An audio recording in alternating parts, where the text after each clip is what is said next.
कभी भी मेरठ के किसी भी अखबार में एक छोटी सी न्यूज कभी भी आ सकती है। सौरभ सुमन और अनामिका अंबर एंड फैमिली को बुक करने के लिए हम सिर्फ 3 लाख रुपए चार्ज करते हैं। हमको तो बच्चे से 50-50 हजार देते हैं, 2 लाख तो हम खुद अपने ऊपर खर्च करते हैं। देखिए मैं बतला दूं भाई साहब, कभी भी आप दिल्ली से मेरठ के लिए कभी ट्रेन में बैठेंगे ना, तो आपको कुछ दीवारें लिखी ही मिलेंगी, जैसे कि निसंतान दंपत्ति मिले शेख क्लिनिक।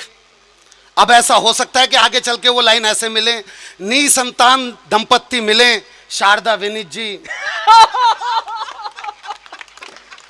विनीत जी, रात के इस समय किसका फोन है? देखिए, इस समय रात के पहर में केवल 2 ही लोगों का फोन आता है, एक उधार वाले का और एक जुगाड़ वाले का। और इनको देख के लग नहीं रहा कि उधार वाले।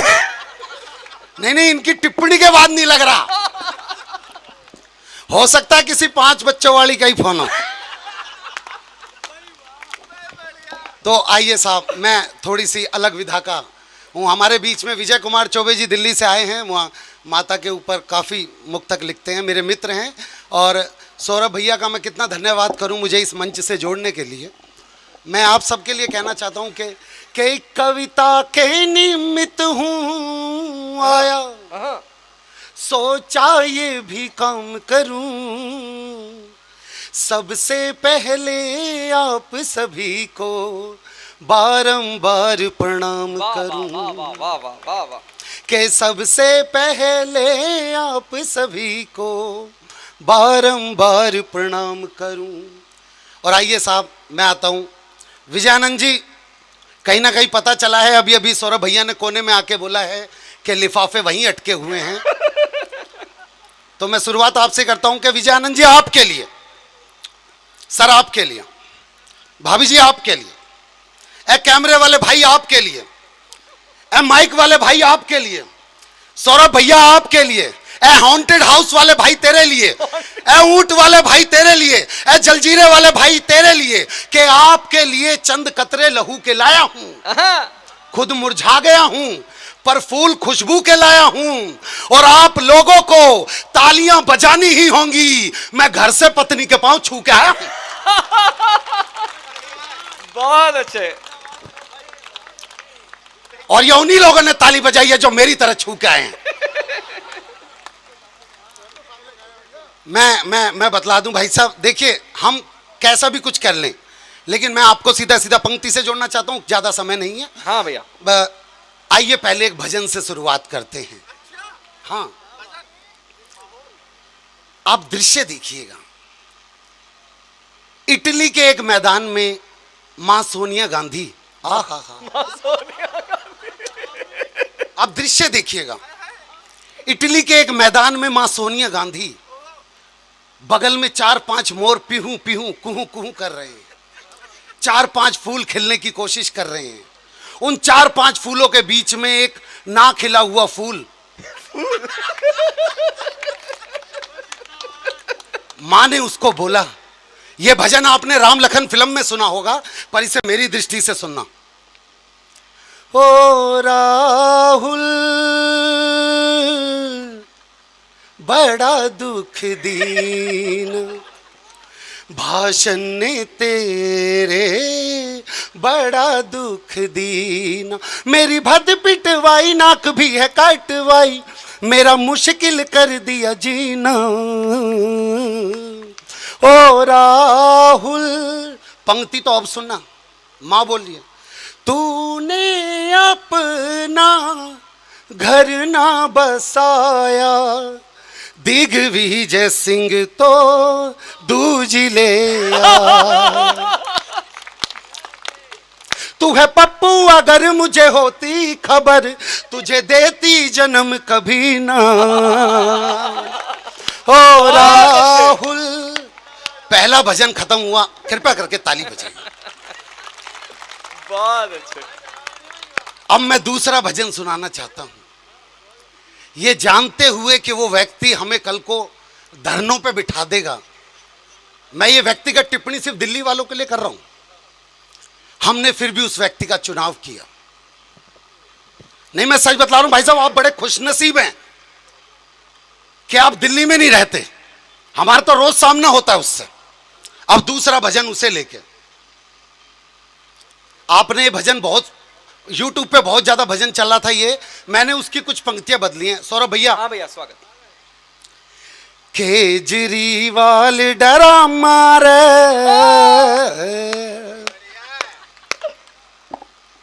केजरीवाल डरा मारे, भाई किस दुनिया से आए। केजरीवाल डरा मारे, भाई किस दुनिया से आया। इसकी तुम्हें क्या लग रहा है बिना ताली के और पूरा गाना सुना दूंगा ऐसे? इसकी खांसी ठीक न होती, झाड़ू में भी सीख न होती। इसकी खांसी ठीक न होती, झाड़ू में भी सीख न होती। हर दिन है यो धरने धरता, बस एक मोदी से है डरता। पहली बार कवि सम्मेलन में विद म्यूजिक, टिंग टिंग टिंग टिंग टिंग टिंग टिंग टिंग टिंग टिंग टिंग टिंग करे बेकार का ड्रामा रे, भाई किस दुनिया से आए। केजरीवाल डरा मारे, भाई किस दुनिया से। दूसरा भजन समाप्त, तालियां बजाइए। दिल्ली की एक लड़की ने दूसरे लड़के से पूछा कि तू जिस लड़के से प्यार करती थी तूने छोड़ क्यों दिया। उस लड़की ने 4 पंक्ति में कारण बताया, वो कारण आपसे जोड़ रहा हूं। लड़की ने कारण बताया कि उसने उस लड़के को छोड़ा क्यों। कर्जे में उसका एक एक बाल निकला, कहां का धनी था वो कंगाल निकला। मैं मोदी की तरह गरजने वाली, वो खांसने वाला।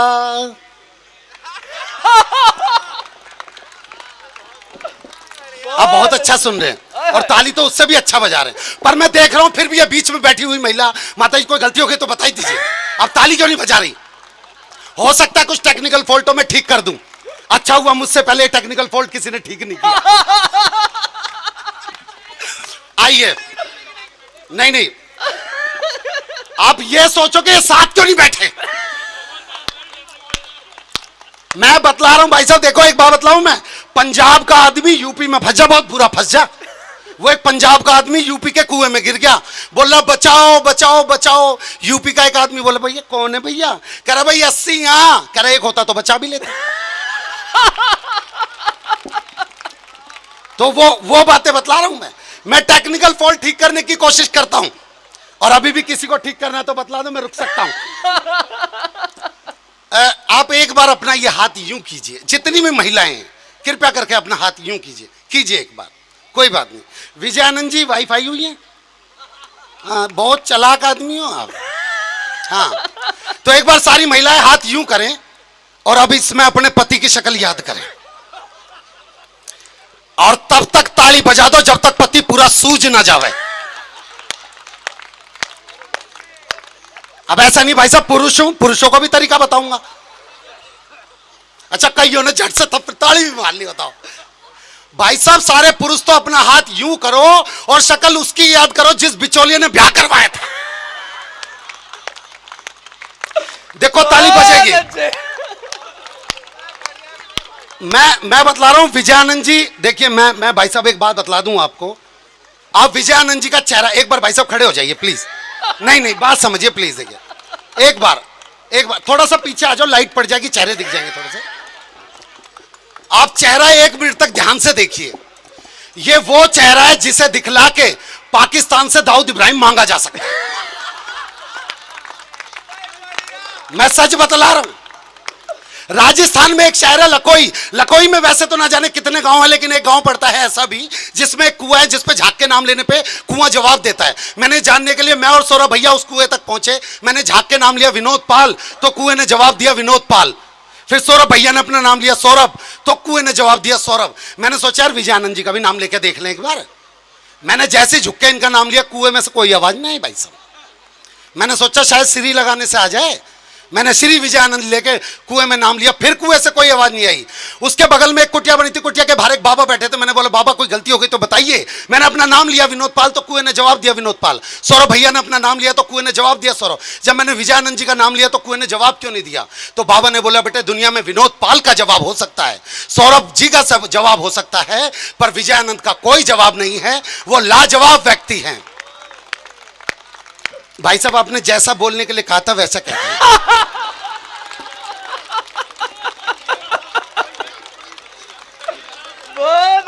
अब कम से कम श्रीकांत श्री जी के बगल में जितने हैं, इनसे ऊपर 1000 रुपए का अधिकारी बनता हूं बस।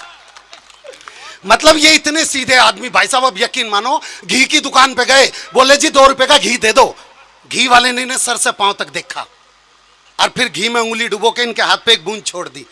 ये भी चाट के बोले हाँ यही वाला तोल दे तोल दे। एक शराब भी पहुंच गया डॉक्टर के पास, उसके मुंह से शराब का भपका है। डॉक्टर बोला पीते हो शराबी, मंगा लीजिए। भाई साहब इसमें जाता ही क्या है, मैं बतला रहा हूं विजय जी। देखिए मैं आपको, मेरे पास ज्यादा समय नहीं है लेकिन मैं आपके बीच में जोड़ना चाहता हूं। भाई साहब मैं सीधा सीधा सुना देता हूं।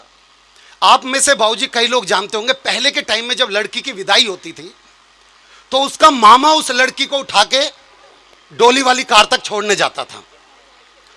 अब आप ये देख लीजिए, जिस घर में वो होना है, घर ये है और डोली वाली कार खड़ी है बाहर जहां पार्किंग है। अब दृश्य कुछ ऐसा है कि लड़की का वजन है 140 किलो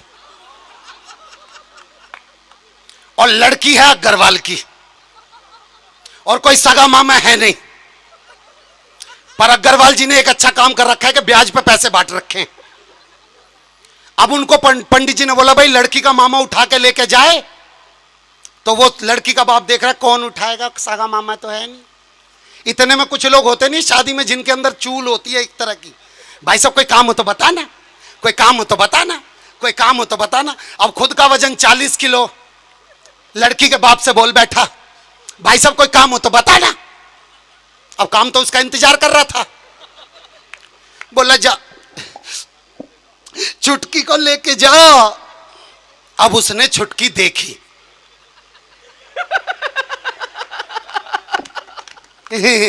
मजाक है, सच्ची चुटकी नहीं है तो मुटकी है, ये तो नहीं उठेगी मुझसे। तभी अग्रवाल ने अपना दिमाग निकाला, बोला कान में जाके 2 महीने की ब्याज माफ। वो फिर दोबारा गया। अब उसने लड़की को उठाने की एक छोटी सी कोशिश करी, रीढ़ की हड्डी में से चटक की आवाज आई। बगल में यही काव्य और ग्रंथ वहीं पे घूम रहे थे। इनको पता चल गया कि अंकल जी उठा नहीं पाएंगे। इन्होंने गाना गाना स्टार्ट किया, खून में तेरे मिट्टी, मिट्टी में तेरा खून, ऊपर अल्लाह नीचे धरती, बीच में तेरा जुनून। भाई साहब उसने लड़की उठा ली। अब दृश्य तो यहां पे था कि यहां से जितनी दूर पार्किंग है इतना बड़ा घर का रास्ता, वो लड़की को लेके चला। आधे रास्ते तक पहुंचा ही था कि लड़की के मन में फिर मां के प्रति प्यार जग गया। वो उसकी बाहें तोड़ती हुई फिर मां की तरफ भाग के आ गई। लड़की का बाप जा लड़की लेके आ, कह रहे लेके आ मतलब यहां आधे रास्ते तक तो लिया आया था, यहां पे तो भेजो, उससे आगे तभी तो लेके जाऊंगा। फिर अग्रवाल जी ने दिमाग चला कर अब 4 महीने की ब्याज माफ।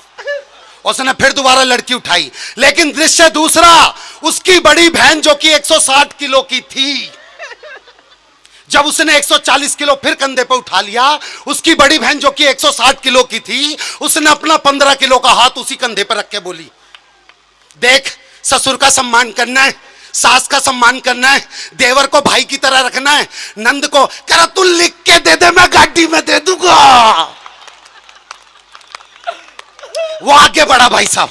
आगे एक बच्चा, अंकल जी कल रात को शादी का लड्डू नहीं खाया, एक लड्डू खिला दो तो जाने दूंगा। कह रहा हट जा, नहीं अंकल जी लड्डू नहीं खाया, शादी का लड्डू खिलाओ तो जा। कह रहा साले तू मेरी 13वीं का लड्डू खाकर मानेगा। अब थोड़ा सा आगे बढ़ा के लड़की का बाप, हो मेरी फूल सी बच्ची। कह रहा तेरी फूल सी बच्ची ने मेरे फूल चुगने वाले काम कर रखे हैं। वो थोड़ा सा आगे और बढ़ा, लड़की की बुआ आ गई। लड़की की बुआ पैरों में गिर के बोली, अरे ना ले जान तू, मैं मर जाऊंगी पर ना ले जान दू। बोला यो हाथ से छूट के मर गई ना तो सच में पतली होकर मर जाएगी कसम से। बुआ साइड में हट गई। जैसे ही वो गेट के पास पहुंचने वाला था इतने में उसकी पत्नी रो रही। बोला नहीं सुनीता बिल्कुल मत रो। रो क्यों रही है? कह रही या तो आज वो विदा हो जाएगी या फिर मैं विधवा हो जाऊंगी। वो गेट के बिल्कुल पास पहुंचा, इतने में से पीछे किसी ने आवाज लगाई, कह रहा अरे भाई लड़की की दादी कुछ कहना चाह रही है। बोला बे क्या सुपारी उपारी ले रखी है क्या मेरी? अब लड़की की दादी आई। अरे बोलना। कह रहे भैया सांस फूल रहे हैं। कह रहे किसी को उखड़ भी तो रहे हैं। अब दादी ने बोलना स्टार्ट किया, वही पुराने टाइप की दादी। हो मेरी चिड़िया उड़ गई रे। बोला किसी के तोते भी तो उड़ा रही है। अब वो और आगे बढ़ा। वो जैसे गेट के बाहर गाड़ी खड़ी थी, गाड़ी को बोला जल्दी से दरवाजा खोल। कर जी यो गाड़ी नहीं है, 6 गाड़ी छोड़ के। वो 6ठी गाड़ी तक पहुंचा, कर दरवाजा खोल। कर जी यो वाला जाम है वहां से लेके आओ। वो उधर से लेके जाने लगा। एक लड़का बोला अंकल जी पीछे हो जाओ। कह रहा क्यों क्या हो गया? कह अंकल जी यहां से गाय आ रही है। बोला गाय को बोल यहां से भैंस आ रही है। फिर उसने लड़की विदा कराई। विदा कराते के संग जैसे ही चैन की सांस ली, लड़की का बाप बोला चैन की सांस क्यों ले, अभी तो पग फेरा भी होना है। तो आइए इसी तरीके से हंसते रहिए। Thank you thank you.